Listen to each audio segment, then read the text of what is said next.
Week 3 update na tayo ng aking calorie deficit at ito ang aking current physique.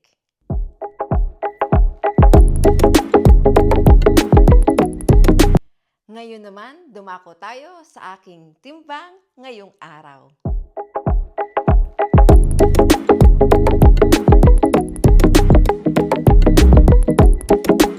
Nabawasan ako ng 400 grams ngayong linggong ito.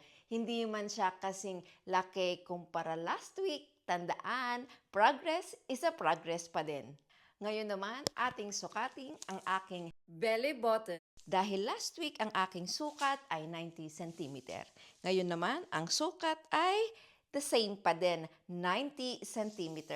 Tandaan, may mga factor kung bakit agad hindi tayo nababawasan ng timbang. Ito yung una, yung taba, tungo sa muscle. Ito yung pangkaraniwang dahilan kung bakit hindi agad bumababa ang timbang pero lumiliit ang sukat ng katawan. At isa sa mga dahilan natin dito ay ang ating calories in versus calories out. Baka naman kasi mas madami pa yung kinakain, ito yung calories in, kaysa sa ginagamit, ito yung calories out.